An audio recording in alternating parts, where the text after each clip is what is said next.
Worst beauty pageant answers you've ever seen. If women were to rule the world by the year 2020, what two things do you think would be very different?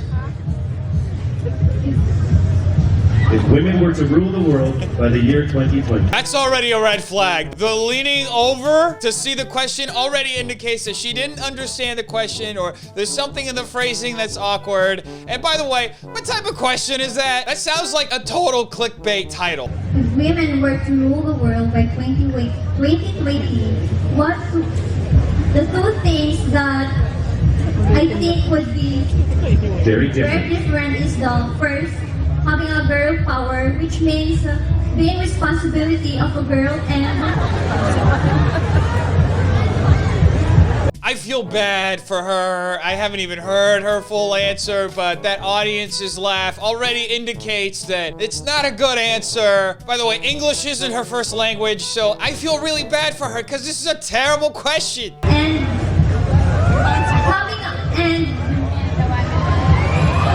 Keep going, you can do it. Yo, I hate this guy asking the question. I absolutely hate him. He's such a douche. He didn't have to ask the question like that. And look at his body language. Dude, can't you like Mario Lopez this thing? She's having a hard time. Like, why do you have to be such a douche? Mario Lopez, who infamously didn't crack a laugh when Miss South Carolina just answered the most awkward way possible. Build up our future for our team. Thank you very much, South Carolina. Now that is a great host. girl power, which means girl can do the man's work, and a girl can manipulate the world, even though we all know that most of the past presidents, or the past presidents of a country are boys. Of course, girls can do. The question was terribly phrased. She got a negative reaction from the audience. The host was giving her attitude. So that's a really difficult scenario to succeed in, especially when they give you such a broad question, which honestly, one person and one answer isn't gonna solve it. You know, her trainer should have taught her many things, but I think the most important thing her trainer should have taught her is short and sweet, baby, and just stop talking after you say a few lines. That's how I handle all the tough questions that are addressed to me.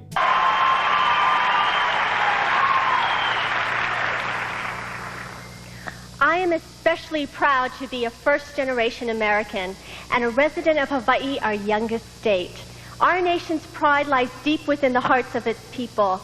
American has faith in the liberty and justice, and we all have faith and believe in ourselves. The United States' freedom and opportunity is one of the greatest. We are truly the land of the great. From the rocky shores of Hawaii to the beautiful sandy beaches of Hawaii, America is our home.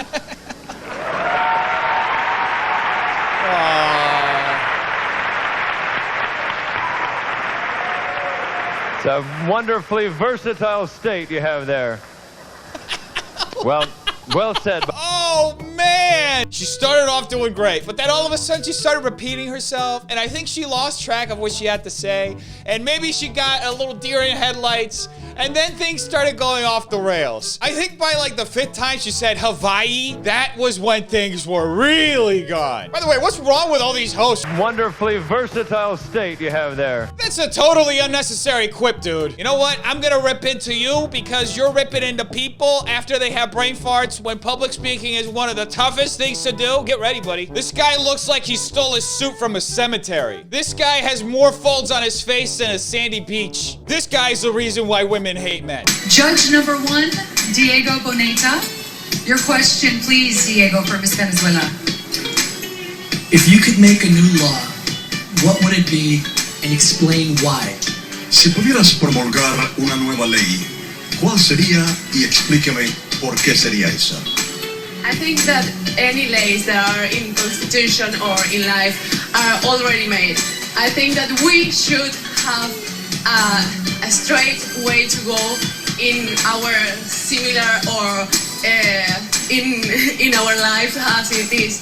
For example, I am a surfer, and I think that the the best way that I can take is the way that I wait for it. So please do our only low that we can do. Thank you, Vegas. Thank you. Thank you, Venezuela. That's it. Thank you. Oh, that was painful. It was a bad sign when they brought out the translator. Like, you can't understand the question in English, but you still have to answer in English. English is not her first language, folks. She should have answered it in Spanish. I give her an A for effort because this is another one of those convoluted questions that pretends to address the biggest problem in the world that this person's gonna have to solve in 20 seconds. They don't even speak the language. Anderson.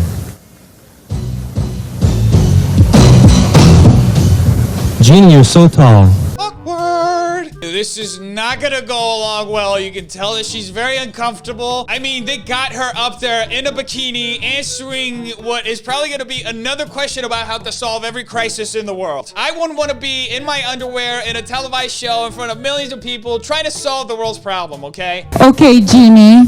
I am going to ask you a question that not necessarily practical, but if you were given a chance to choose to become beautiful but not too smart, or very smart and not too beautiful, what would you prefer to be and why? Her face says it all. This question is just yikes. And why?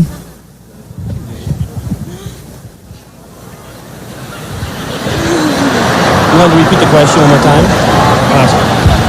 Can you repeat it just one more time? Beautiful, but not too smart. Basically, not stupid, but not too smart. But very smart. Lady, you can rephrase that question 100 million times. It's not going to make a difference. I'm not saying she's too dumb to answer it. I'm saying it's a terrible quagmire of a question. Why do people even ask questions like that? They're absolutely rhetorical, okay? Let's just take the fact that we were born the way we were born, that it is immutable. We've been dealt the cards we've been dealt, and look, we just gotta do it. We gotta make the best of it, right? That's what I think, at least.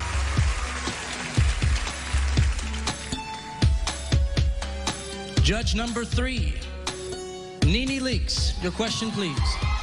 Music in these things. A recent report shows that in 40% of American families with children, women are the primary earners, yet they continue to earn less than men. What does this say about society? Here we go again. Let's do a quick wager, okay? Type 1 in the comments down below if you think her answer will solve all of the world's problems. Type 2 if you think this is an exercise in futility. What does this say about society? I think we can relate this back to education and how we are continuing to try to strive to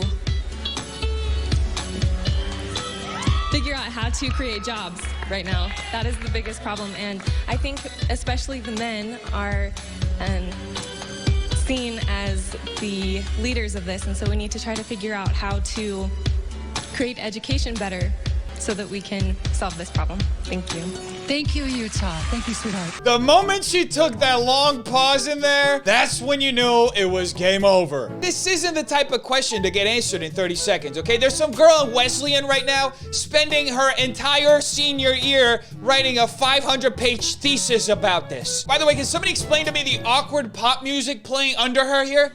To